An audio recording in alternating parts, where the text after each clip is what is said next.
Bonjour à tous, bonjour à toutes, on va faire un petit tour aujourd'hui en Hongrie avec l'Aurigen V3 by Norbert. Alors, l'Aurigen V3 fait suite de ses deux grands frères. Donc pour ceux qui ne connaissent pas, on va retrouver l'Aurigen V1 qui est sorti il y a quelques temps de ça déjà.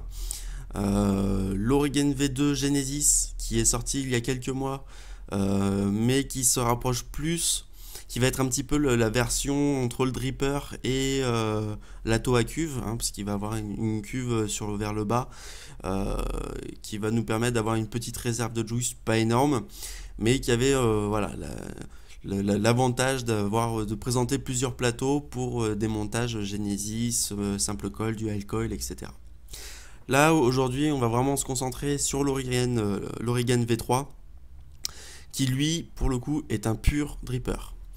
Je remercie dans la foulée notre partenaire MyFreeSig, qui nous a donc gentiment envoyé cet atto pour vous présenter cette revue. On va passer tout de suite aux caractéristiques, aux différents montages et tout ce qui fait ce joli petit atto. On se retrouve pour les caractéristiques de l'Aurigen V3. Alors déjà, je vais vous montrer un petit aperçu du dripper. Voilà. Donc, très simple de fabrication. Un petit côté très sympa avec ses petites ailettes qui lui donnent un look. Enfin, moi j'adore. Voilà, vraiment tout petit. Alors en termes de diamètre, il sera bien flush avec la plupart des modes mecha en 22 mm. On va être aussi sur une hauteur de 35 mm, donc c'est vraiment pas énorme. On va retrouver une cuve, un peu comme le premier du nom, une petite cuve qui va vous permettre de stocker entre 1,2 et 1,5 ml de liquide. Le tout fabriqué en inox ou stainless pour les anglophones. On va retrouver également une base d'airflow qui va comporter 12 trous de 1,2 mm jusqu'à 2,5, hein, donc ce qui va nous permettre justement de régler notre arrivée d'air en conséquence de si vous êtes en simple coil, en dual coil, sur des montages très bas, des montages tranquilles. Voilà, vous pouvez vraiment paramétrer votre airflow comme vous le désirez. Dernière petite chose en termes des caractéristiques, après on va passer sur le gros plan. Vous avez en option le pin central bottom feeder.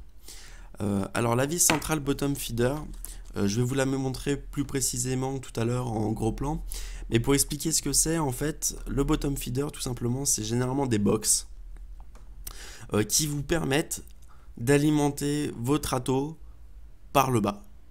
Alors c'est pas une cuve, c'est pas un réservoir à proprement dit qu'on va poser dessous l'atto, c'est vraiment être si vous voulez, un genre de flacon aiguille. Alors c'est un petit peu plus complexe que ça bien sûr, mais en gros vous allez avoir un flacon aiguille qui va être placé sous cette fameuse vis centrale, et en gros quand vous allez appuyer dessus, il va venir alimenter directement la cuve de l'atto, ce qui fait que vous n'aurez plus besoin de venir l'alimenter sur le dessus, vous aurez juste à presser, à faire une pression sur votre flacon.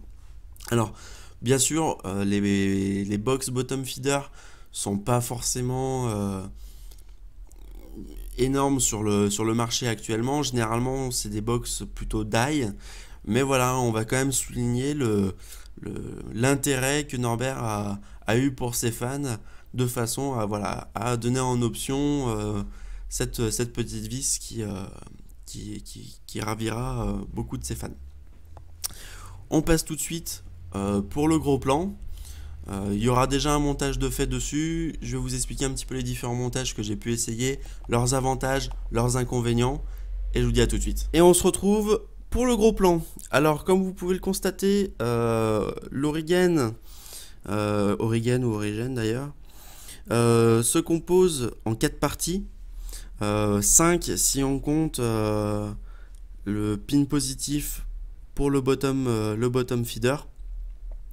Mais voilà, principalement on est vraiment sur 4 parties.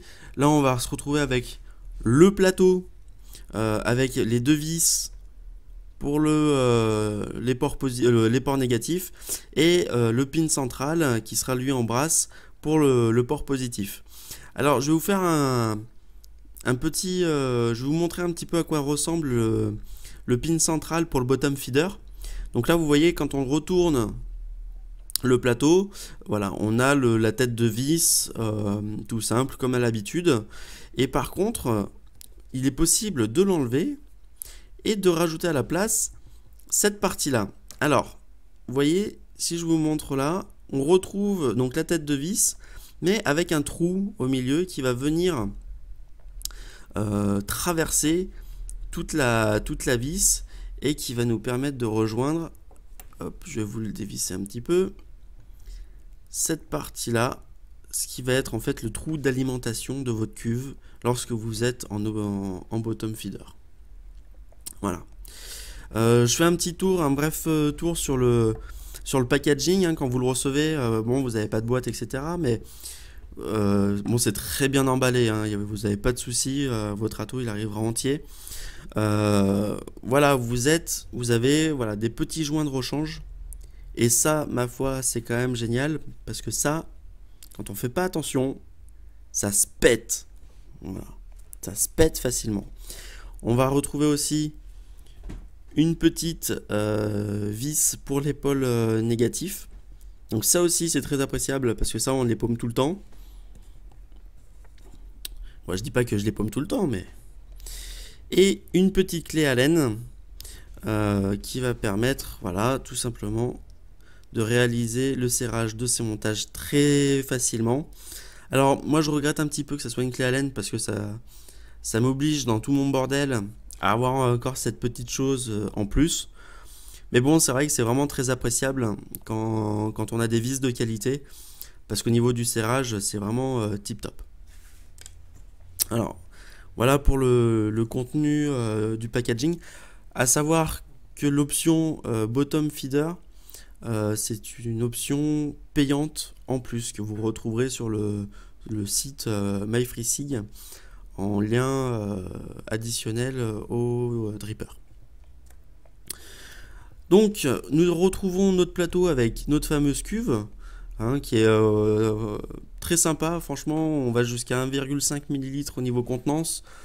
Voilà, je suis sur du dual coil en 0,5.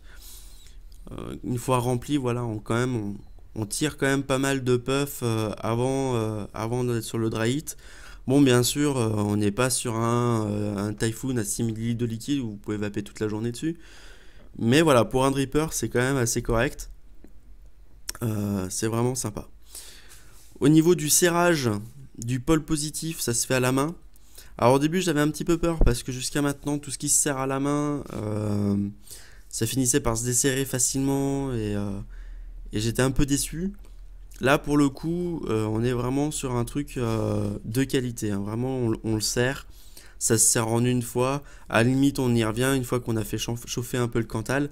Mais voilà, ça tient après et ça bouge plus. Et donc, au niveau du montage, tout simplement, on vient avec cette base du top cap qui va venir surjoint directement ici.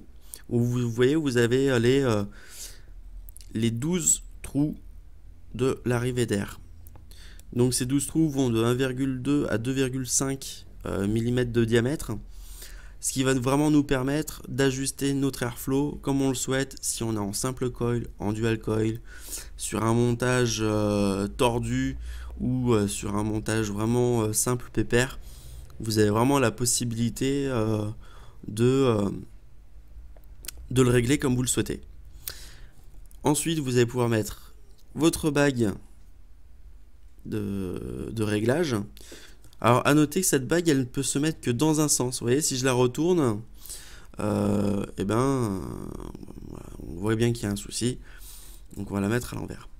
Alors je tiens quand même à souligner une chose sur cette fameuse bague, c'est que quand on la pose en simple coil, donc vous voyez là je suis dans un sens avec l'airflow ouvert et dans l'autre fermé, et bien pour une raison inconnue, c'est que celui qui va être fermé là va se remplir du juice. Alors est-ce que j'ai pas encore compris pourquoi, hein, puisqu'on a un peu des joints de partout.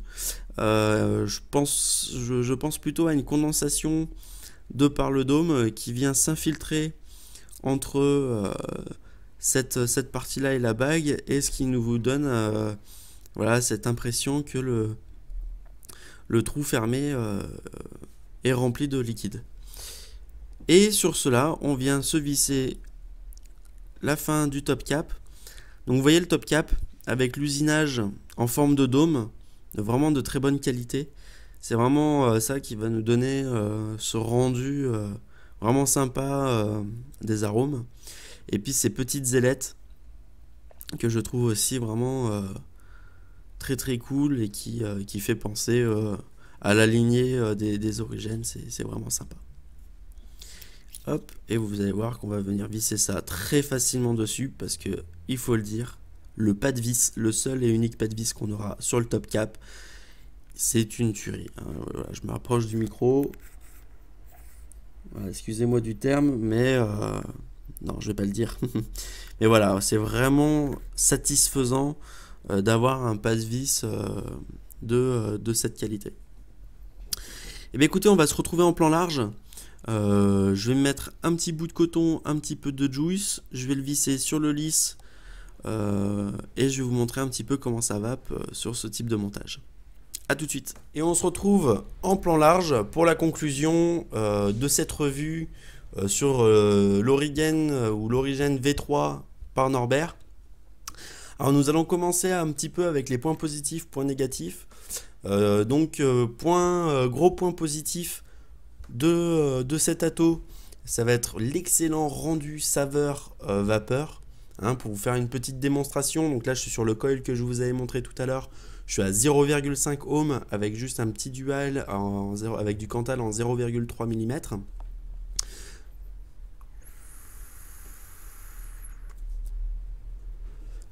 Voilà, on est vraiment sur une bonne densité de vapeur. Au niveau des arômes, très sincèrement, je me suis foutu un die dessus qui avait pas de goût. Et sur l'atto, je lui trouve des petites notes que je lui trouvais insoupçonnées. Donc, vous voyez, hein, pour ceux qui, comme moi, ont des difficultés à faire leur propre liquide, prenez un Origine, ils seront tous parfaits. Sinon, un autre point positif, il y a le plateau qui pour moi est facile d'accès et pour les montages c'est plutôt appréciable. On a les joints aussi du top cap qui tiennent bien, hein, si vous voulez le voir, vous voyez, on peut le tenir facilement par le top cap, il n'y a rien qui bronche. L'option bottom feeder fait aussi partie des points positifs, il n'était pas obligé de le faire. Vu la rareté quand même des box de ce type. Mais voilà, il l'a fait, c'est quand même appréciable, c'est toujours sympa. Et voilà, dernier gros point positif pour moi, très sincèrement, c'est le fait que la vape est silencieuse et on soit sur une vape lisse. On est vraiment sur... ça crépite pas dans tous les sens, il n'y a pas des remontées de juice qui viennent nous brûler la langue, etc. C'est vraiment appréciable, c'est vraiment un bon atto. Après, j'ai quand même quelques points négatifs et encore, c'est vraiment, comme je dis, la complainte du petit bourgeois. Donc le premier point négatif, ça va être l'obligation d'utiliser la clé Allen pour pouvoir réaliser ces montages. Comme je disais, moi j'ai une petite boîte avec tout mon bordel dedans au niveau des vis, de mes tiges pour coiler, etc. J'en perds souvent. Parce que je trimballe souvent avec moi, etc. Donc voilà, ça m'embête un petit peu d'avoir cette clé qui est en sursis dans ma petite boîte. Bon, c'est pas vraiment un point négatif en soi, mais voilà, ça aurait été... on va retrouver le côté positif de ce truc, c'est que voilà, quand on serre son montage, on le serre bien, ça se serre tout de suite, il n'y a pas à tortiller. Petit point négatif également, le trou du pin central est un petit peu petit à mon goût. Alors normalement c'est pas un dripper pour pouvoir faire des montages avec du Cantal très épais, hein, sur du G plat. J'ai réussi à le monter en dual coil, c'est passé tout de suite. Par contre, avec le Cantal Tiger Wear de chez Omega, bah ça a coincé. Bon, c'est pas très grave, pareil, mais bon, voilà. Et pareil, petit point négatif, c'est ce fameux résidu de liquide dont je vous parlais au niveau de la base, de la bague d'arrivée d'air quand on est en single coil. Alors, en fait, c'est un petit peu délicat à dire ça que c'est un point négatif parce que c'est vrai, ça nous donne cette impression que le juice coule, etc. Alors qu'en fait, c'est vraiment en surface, hein, c'est vraiment à l'intérieur de ce petit trou. Il n'y a rien qui coule, ça coule jamais, vous en avez jamais plein les doigts, etc. Bon, à part bien sûr si vous remplissez la cuve comme un bourrin, mais bon, voilà, c'est comme tout, hein, on a 1,5 ml de liquide, si vous en mettez 2, forcément ça va couler quelque part. Voilà, donc j'espère vous avoir tout dit pour ce dripper et que cette revue vous aura convenu. Je remercie encore une fois myfreesig.com pour nous avoir permis justement cette petite revue. N'hésitez pas à aller voir sur leur site pour le dripper ou même l'option du bottom feeder. Et je vous dis à bientôt. Tchou!